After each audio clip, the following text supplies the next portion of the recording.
Dear guests, let me introduce to you a pediatrician, vaccinologist, and infectious disease specialist.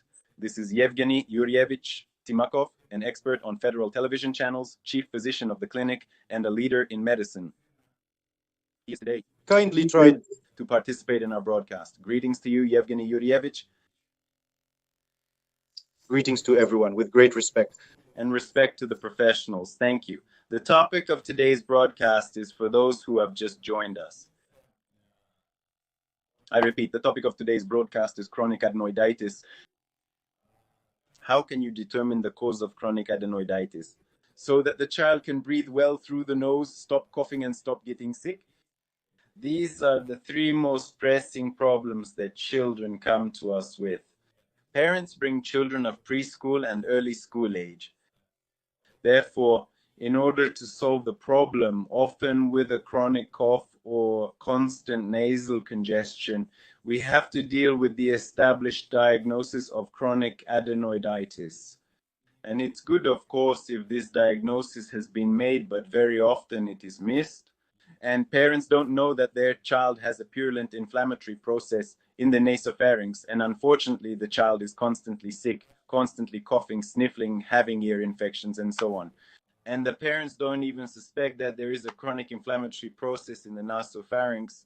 So it's good if this diagnosis has been made, but that's only about a third of the success, so to speak, because you need to try to determine the cause of chronic adenoiditis in order for the treatment to be 100% successful, to free the child from this problem so that all chronic complaints and chronic issues really go away.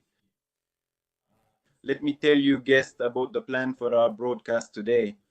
First, I will tell you, as an otolaryngologist, as an ear, nose, and throat doctor, about what we as ear, nose, and throat doctors need to do on our part if we have diagnosed chronic adenoiditis.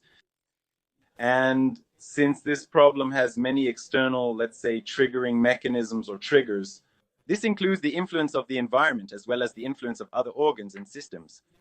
So in the second part of our broadcast, Yevgeny Yurievich will tell us which symptoms we should pay attention to, what needs to be done to rule out allergies to inhaled air, reflux disease, the influence of the stomach, the influence of thyroid hypofunction, and the influence of insufficient vitamin content in the child's body, that is hypovitaminosis and vitamin deficiency. Well, we're starting our webinar. You could probably call our live broadcast that.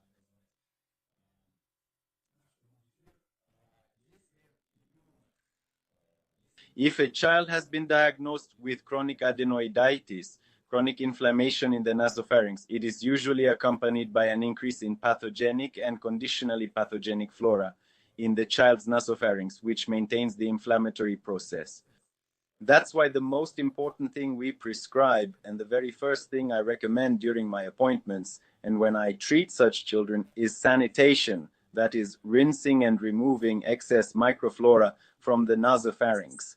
As a result, the inflammatory process subsides, the negative impact on the immune system goes away, the immune system begins to recover, and it starts to fight the problem on its own.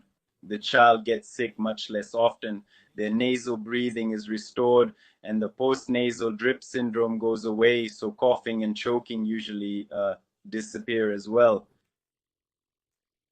The second thing, which I definitely forgot to tell you, is what a phanata is. Yes, so is this self-rinsing of the nasopharynx? I prescribe it, but here it's very important not just to use some sprays or systems that you have to press on, but to properly rinse the nasopharynx in a child, you need a nasal aspirator. I have special articles and videos on this topic, including on my channel, so I won't go into detail about it here. You can check this out on Instagram on Channel A. Or if not, I mean, if you have the opportunity, of course, it's better to go to a clinic so that a doctor can perform this procedure. Because we do this using vacuum devices, it's a higher quality process, safer and more effective. There's also an option called ultrasonic washing of the nasopharynx. UZOL therapy has also proven to be very effective because in addition to cleaning the tonsils, They are also massaged with ultrasound, which gives an additional effect. But if parents don't have the opportunity to take their child to a clinic, then at least they should try to sanitize and wash the nasopharynx themselves. I prescribe this every day for 10 days. This is a good sanitation course, morning and evening, using saline solution. You can add small amounts of antiseptic medications to it. The second thing to pay attention to, the second step that I use in my practice is taking into account the flora that we wash out from the nasopharynx. As a rule, it's pathogenic or conditionally pathogenic, more often, of course, conditionally pathogenic flora. We take swabs from the nasopharynx. That is, a swab is taken preferably from the deep parts of the nose or directly from the nasopharynx itself, and it is supplemented with swabs from the throat. So because in the drainage that goes from the adenoids down into the throat, you can actually catch the secretion that flows from the nasopharynx down the throat. That's why I take two swabs, one from the nose, from the deep areas, and the second swab is from the throat itself. And we check what kind of flora accompanies the inflammatory process. As a rule, I rarely prescribe courses of any oral antibiotics in tablets, suspensions, or injections. Because as a rule, the flora does not require bacterial treatment or any systemic antibiotics, and we manage with local medications, but we do take into account the sensitivity of the flora, which is cultured. The only thing is if such microbes are cultured, for example, as beta hemolytic streptococcus group A, meningococcus, which often scares both parents and pediatricians, most often pneumococcus or Pseudomonas aeruginosa. This kind of flora I try to treat radically. As for the other microorganisms, as a rule, I take into account their sensitivity to the flora. I really like to use bacteriophages. These are viruses that devour microbes and are safe for the child's body. I use them to reduce the number of these bacteria. In addition to everything else, I try to examine children for chronic herpes virus infection if they really have chronic adenoiditis. The most relevant ones are, of course, the fourth and fifth types. That's Epstein-Barr virus and cytomegalovirus. The sixth type of herpes virus rarely matters. Most often, it's still the fourth and fifth types. And if viral DNA is detected, if fresh antibodies or signs of reactivation of this herpes virus infection are found, then of course it's necessary to involve a good immunologist in order to adjust the antiviral component of immunity so that the immune system can cope with this flora and so that our treatment is successful. The next step is that I always prescribe breathing exercises. I prescribe Strelnikova breathing exercises. On YouTube, you can search for Strelnikova breathing exercises for children. There are good videos there, very detailed and easy to understand. And you can do these exercises. They significantly improve nasal breathing and enhance microcirculation in the nasopharynx, which indirectly boosts local immunity. That's why I definitely recommend that parents whose children have chronic conditions practice breathing exercises. The next step is physiotherapy procedures, which can be done at home using an ultraviolet lamp. Sunlight. Before the pandemic, before the coronavirus, this was an accessible method. The device itself used to cost around 2,500 rubles, but now my patients say the price has gone up to as much as 15,000 rubles because everyone was grabbing them.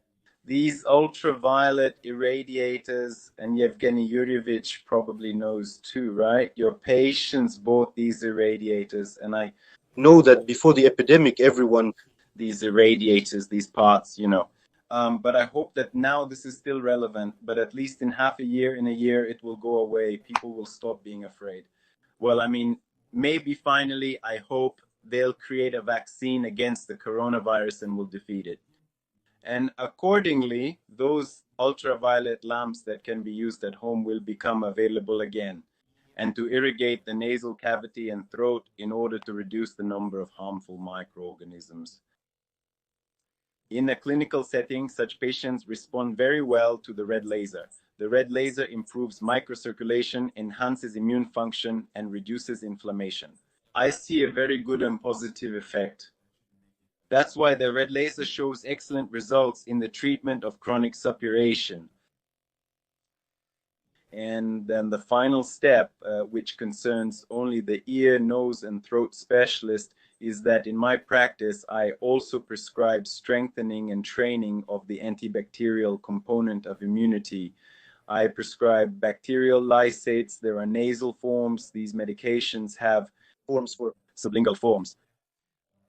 The idea behind these medications is that they took the most common microorganisms that maintain the inflammatory process in the upper respiratory tract and in the lower respiratory tract as well. They extracted the antigen from them, meaning the part that our immune system reacts to, and packaged it all either in a spray or in a tablet. And when we prescribe this treatment to a child or an adult, it doesn't matter. The immune system sees these antigens. They are specially prepared, and the immune system starts to give an immune response to them. And accordingly, later on, to those microbes that enter our mucous membrane. It gives a stronger, higher quality immune response and fights better against the bacterial flora that gets on the child. I won't mention the names of the medications today because as a rule we prescribe them during an appointment since there may be certain contraindications. There actually may not be that few of them, but there aren't that many either, but they do exist.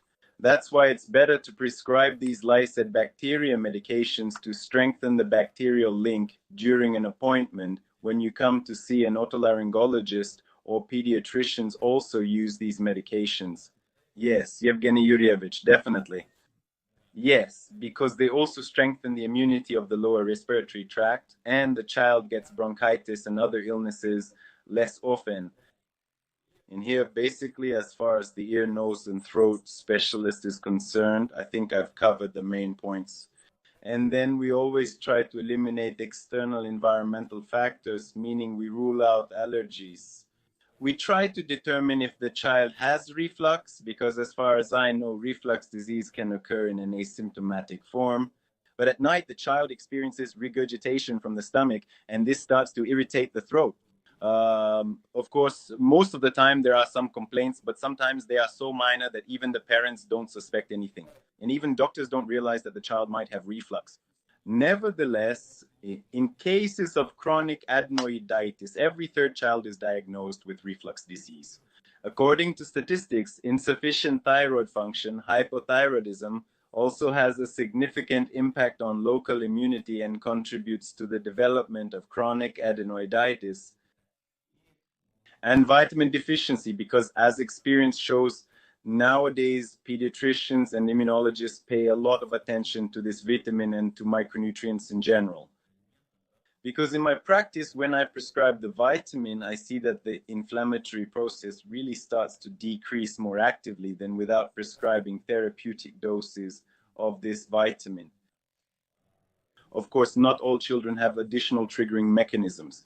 That is, the inflammatory process in the nasopharynx itself can maintain this inflammation, disrupt the immune system, and trigger this chronic problem. But nevertheless, most often there is still some kind of triggering factor. So I give the floor to Yevgeny Yuryevich. He will tell us about these main problems that we have already listed, and we will listen carefully, remember, and follow these recommendations. Yevgeny Yuryevich, greetings. Greetings. Thank you for the useful information that you have covered from your side.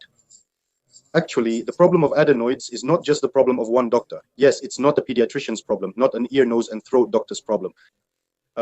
Most often, this is exactly a problem for a team of doctors.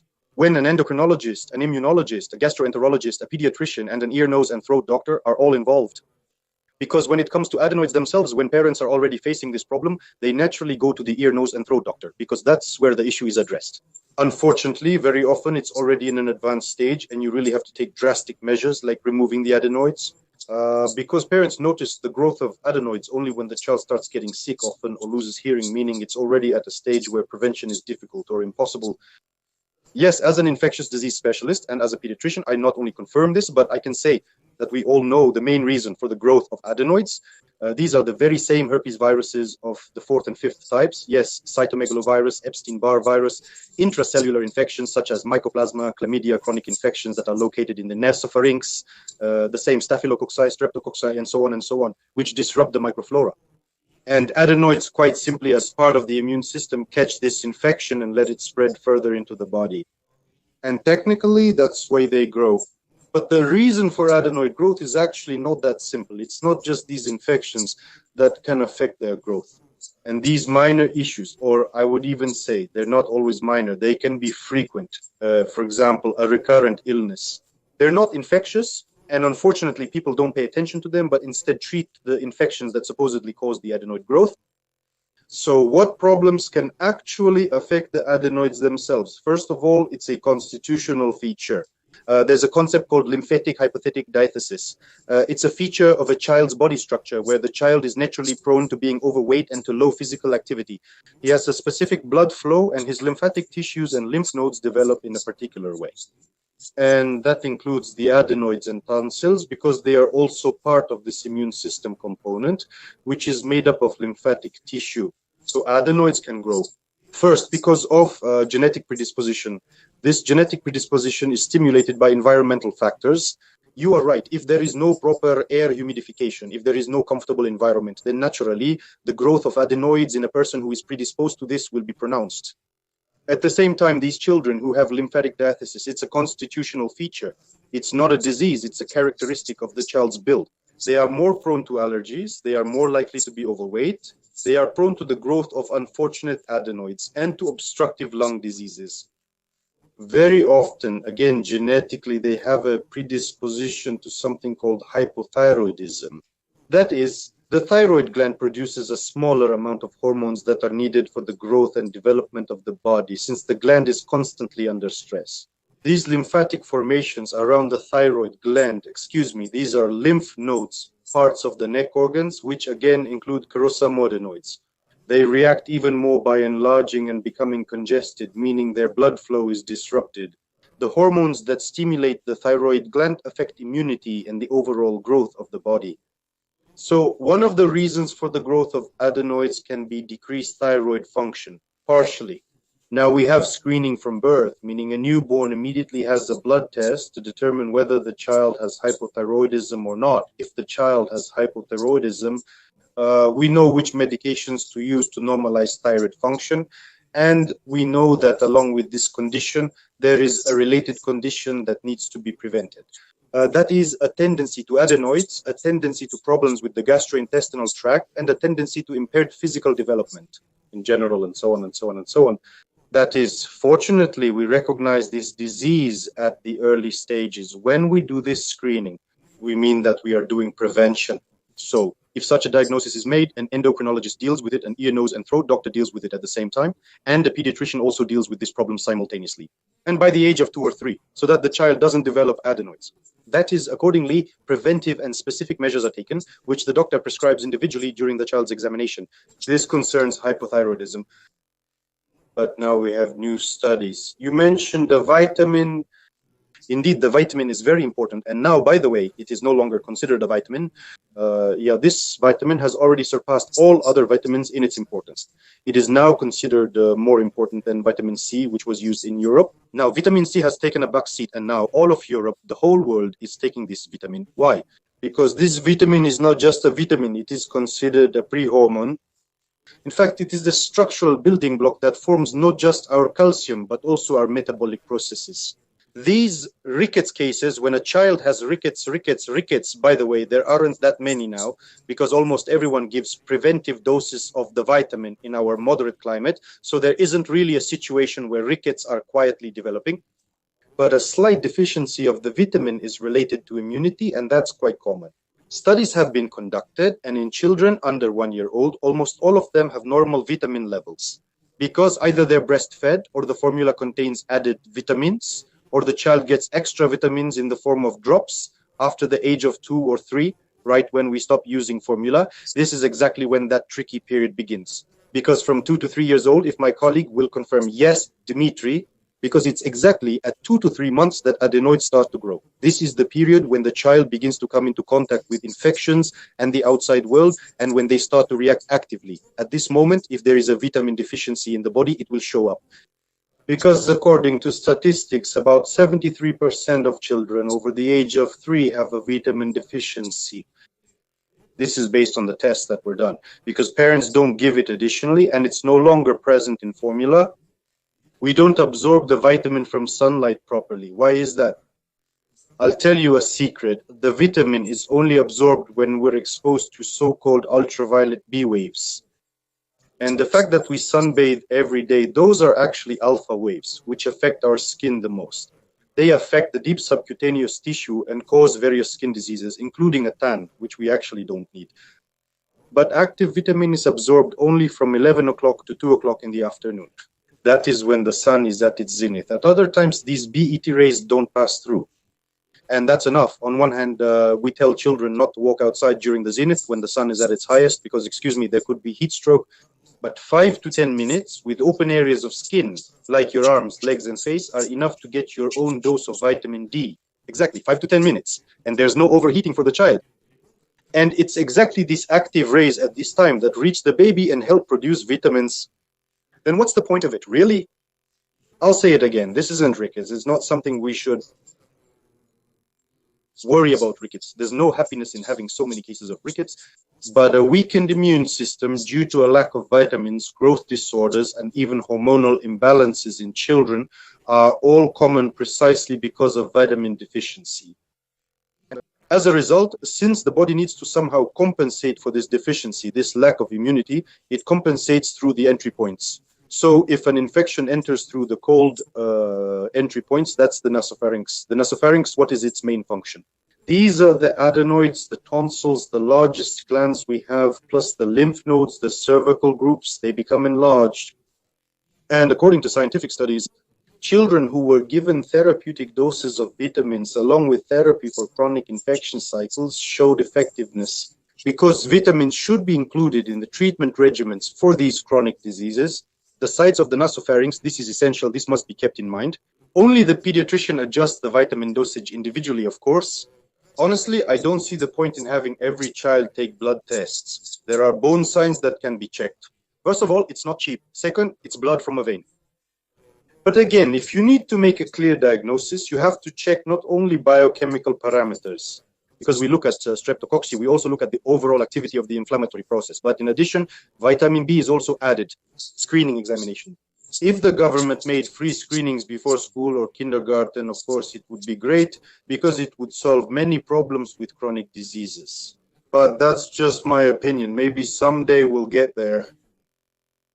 The next problem associated with adenoids is that they are constantly exposed to some kind of aggressive factor. If we eliminate the viral infection, as we've already discussed, and remove chronic sources of infection, both viral and bacterial, what else is there? What is the most common factor affecting children? Naturally, it's the external environment, meaning dust, pollen, and the development of allergies. Our society, well, I wouldn't say it's getting weaker, but unfortunately, in terms of allergies, our society is degenerating. We have more and more people with allergies every year. If 20 years ago, only 5% of the population had allergies, now it's almost 40 to 50%. That's the official statistic. If we consider that most people are not officially monitored and don't get an official diagnosis of hay fever or asthma, we'll see that actually 60 to 70% of the population has allergies. Unfortunately, the adenoids are the first to catch pollen, and that's exactly the nasopharynx.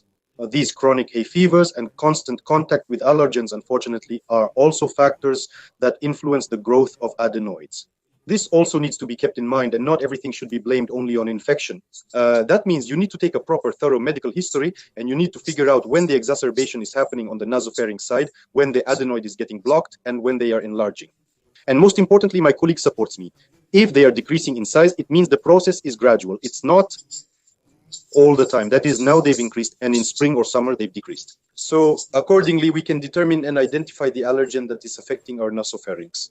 If we identify the allergen, there are treatment methods available now. Yes, so there is specific immunotherapy therapy, there is this specific immunization, there are various methods abroad, there is autoalipocyte therapy, there is lamination therapy, and finally, there are special ones. Maybe you've seen those filters that are inserted into the nose, the ones with little propellers that filter pollen. There are many options. The main thing is to identify the cause. So our task is to find the cause, because if it's an allergy, then again, that's why blood tests help, but I still recommend doing skin tests. They're more reliable in terms of your individual reaction to a specific allergen. I think everyone knows about this cause with allergies too. There's no need to explain it in detail, but unfortunately, almost every family has encountered this at least once. Still, in any case, here again, we have several doctors, an allergist, immunologist, a pediatrician, and ear, nose, and throat doctors working together as a team, each prescribing their own treatment and their own examination methods. A more unpleasant cause of adenoids, and unfortunately one of the most common causes. You were right when you said that a third of all children with chronic otitis have reflux. Reflux disease in children is actually a very common cause of adenoids, and we often forget about it. Unfortunately, we don't notice that a child has a certain type of reflux, but it happens very often when they come to us. What are refluxes? A certain amount of food is thrown from the stomach into the esophagus when the upper valve, the radial one, is weak. A certain amount of food gets thrown there while the food is in the stomach. Basically, it has increased acidity, meaning there's hydrochloric acid there, which starts the digestion process and is itself an irritating factor. If in children under 1.5 years old, reflux is generally considered normal because their upper valve is naturally weak. You see, when a child eats, they often spit up. Sometimes it's air, sometimes it's food. At an older age, coughing at night is the first reason. And the first thing you should pay attention to is coughing when lying down. And at night, when the child is lying down, this coughing at night could be the reason that things are flowing back for him. It is exactly this hydrochloric acid that causes irritation. It will cause irritation in the back wall of the throat. And with pronounced reflux, this irritating factor can reach the adenoid. What is acid on the adenoid? In fact, it's a burning of the mucous membrane with a chronic inflammatory process. That is, we can look for infections as much as we want, search for allergies and so on, but we must. I'll say it again, the most important thing here is the medical history. Properly collected medical history is basically 99% of making a diagnosis for a doctor. That is, we need to analyze when the adenoids started to grow. First, is he constantly bothered by mucus discharge from the nasopharynx? It could be a reaction, maybe a reaction because it's very dry at home and the poor nose is trying to save itself from this dryness. It produces mucus and in the morning he coughs up the amount of phlegm that has accumulated overnight. Or it could be a reaction to the irritation caused by the hydrochloric acid itself. That is, when the child is lying down at night, he constantly chokes. And if he also chokes during the day, if he burps while eating, then choking is guaranteed 100%. We go to a gastroenterologist. That is, we don't just deal with ear, nose, and throat diseases. We go to a gastroenterologist to find out the cause of this choking. Because it's not just the organs that suffer, the lungs suffer too. This leads to chronic bronchitis, and asthma can also develop because of this. That's why I'm not even talking about esophagitis, which is very difficult to treat, and sometimes due to ulceration of the mucous membrane, perforation can occur. I mean, I'm not even talking about intestinal problems. Right now, we're talking about adenoids, and you're correct, it's about 30%. There is even data that over 40% of reflux diseases are accompanied by the growth of adenoids. So this is a very serious condition, and I ask you to pay closer attention to it. Because if hypothyroidism is diagnosed in the maternity hospital, we know how to do prevention. Compared to the structure in lymphatic and plastic diathesis, we know that the child is like that. There is prevention, and we can do something specific for it. With allergies, it's clear that if nasal swelling appears out of nowhere, we start to investigate. But these refluxes are missed, believe me, in 80% of cases. They are exactly what gets missed, and I put a big emphasis on them. That is specifically on taking the medical history on preventing reflux disease and on diagnosing this reflux together with Denoyen. This is exactly what I wanted to say. Please make sure to remember it. The main thing is that these are non-painful causes, which are very often missed. If you have any questions, any additional ones, I can answer them or tell you something else about adenoids. Yes, I would like to add something right away. For some reason, when it comes to allergies, my patients, especially the mothers, very often say, you know, doctor, my child has never had any allergies in their life, and we, the parents, are not allergic either. And you have a hard time convincing them. You keep trying to convince them.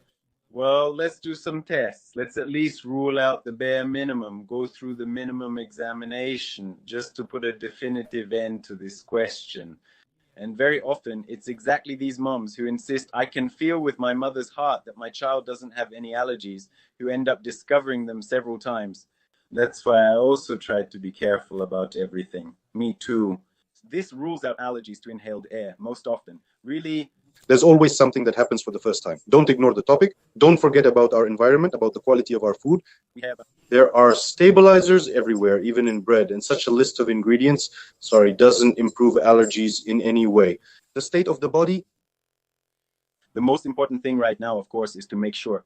Now, since we're basically covering ourselves from head to toe with antiseptics because of the pandemic, I want to say that we need to make sure this doesn't cause any problems, of course.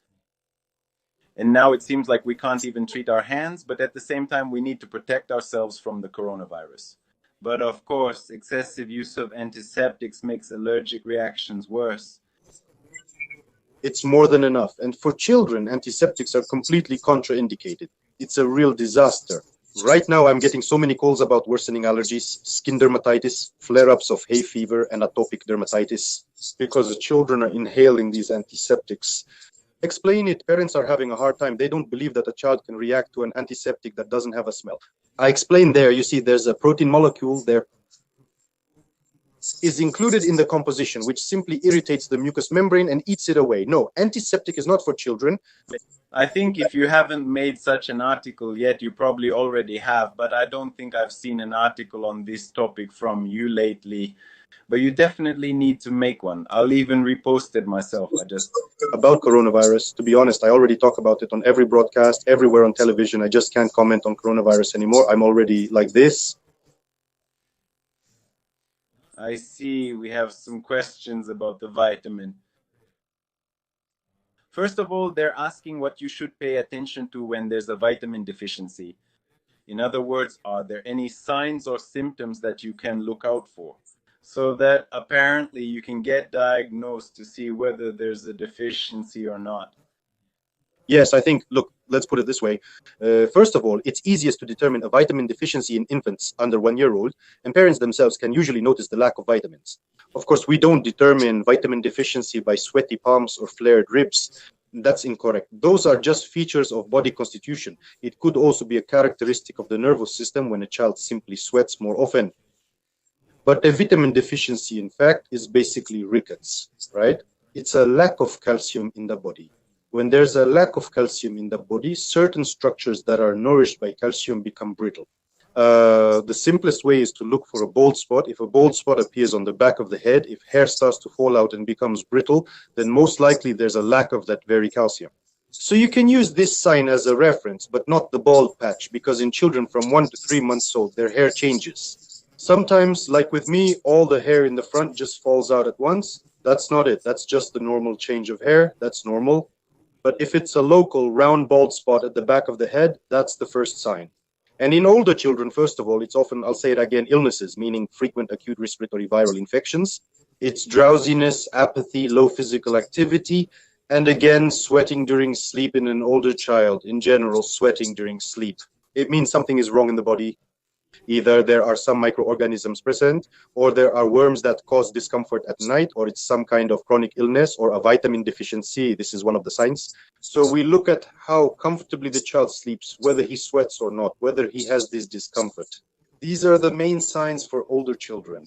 And of course, doctor checkups, who can assess the situation as a whole. We have one more question. In the summer, I mean, now there seems to be a lot of sunshine, right? So the point is, in the summer, when there's a lot of sun, should we give the vitamin for prevention? Again, I repeat, the question is not about the amount of sun, but about how it is absorbed. So if we go outside, like I said, for 10 minutes from 11 a.m. to 2 p.m. with arms and legs and face exposed, then we'll get it. Our daily dose of vitamin as it should be with normal active sunlight. At the same time, cloudy weather reduces it by 50%, and in cities, in a megalopolis, it decreases by 60%. Vitamin doesn't pass through windows, not vitamin A, but this beta ultraviolet wave. They don't pass through windows, cars, or films, so you need to be under open sunlight, and it should be at its zenith. If a person's shadow is longer than their height, then there's no vitamin. The beta rays that are needed are already filtered out in the atmosphere and don't reach the earth. Only the alpha rays, which are harmful, get through. If we get the right dose of vitamin, the active one we need, regardless of how much time we spend in the sun during the day, then we don't need to take extra vitamin supplements. But if we stay at home, if the weather is cloudy and we don't go outside, then on that day, we definitely need to give a vitamin dose of 500 to 1,500 units. Only a pediatrician can prescribe this individually for each person. In summer, usually 500 units is enough to prevent a decrease in vitamin levels. Accordingly, in fall, winter, and spring, we give it constantly. In summer, it depends on actually being outside. Yevgeny Yurievich, will you answer a couple more questions? Even 20 if you want. Really, the viewers are asking, is it possible to just treat your hands with alcohol and water? I mean, not the ready-made antiseptic, but to make your own alcohol and water mixture and use that? Well, first of all, if you mix it with water, the alcohol itself becomes useless. Basically, you'll just make vodka. That is the concentration needed to destroy the virus. Its lipid envelope, when we're talking about coronavirus, should be at least 70%. Yes, so accordingly, there's no point in diluting alcohol with water. Pure alcohol kills the microflora and the fatty layer. You see, we have a specific fatty layer on our hands along with bacteria and their own environment. If we don't wash our hands, don't touch anything, and just hold the coronavirus like this and stand like this, in 15 minutes, our hands will be clean. That is, there will be no coronavirus infection on them. Because the bacteria and the acidity that we naturally have will actually kill all infectious processes. Why do I say people use antiseptics all the time? No, it's reasonable. That's one thing. When we've been to a public place once, we come home, wash our hands, and use antiseptic. And that's only if there's no way to wash with soap and water, because the virus is perfectly washed away with soapy water. It's not killed by the soap, but it washes off well. At the same time, how to wash your hands. I had posts about this, and you can find it on the internet, because it's not just a simple wash. Yes, the virus sits here, here, and here. So you need to wash them properly, like surgeons do. Well, let's put it this way. Alcohol-based solutions are more likely just for peace of mind, just to calm yourself down. At the same time, we will disrupt the balance on the child's skin. It will become dry, and there may be diathesis, eczema, and even microbial issues. That's even more dangerous. That's why, for the same reason, I'm against wearing gloves all the time. I'm in favor of using disposable plastic gloves, not latex ones, but plastic ones, when going to the store. Yes, those cheap regular gloves made of plastic, but I'm against wearing latex gloves all the time. Because look at doctors, look at surgeons, those who work in them all the time. We have special surgical creams for prevention to prevent dermatitis, otherwise surgeons' hands just get ruined. We don't need to give dermatitis to the entire population of our country, 140 million people, excuse me. Although, if we want to boost the industry, yes, the pharmaceutical industry, yes, for cosmetics, that's another question.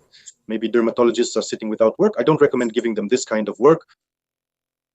All right, I'll answer one more question now. If a child snores often at night, then it's adenoids. Indeed, children often snore and sniffle at night, and this is primarily a sign of impaired breathing. And here you need to look into it. This could be due to the nasal mucosa swelling excessively for various reasons, or it could really be enlarged adenoids or enlarged palatine tonsils, the glands. Therefore, in such a situation, you definitely need to see a doctor to understand at what level the breathing problem is occurring. And possibly this is happening at all levels. This includes swelling of the nose, swelling of the nasopharynx, and enlarged tonsils. Therefore, in such a case, it is absolutely necessary to seek help, because this leads to the child not getting oxygen. And it can, first of all, lead to other diseases of other organs and systems and to developmental disorders.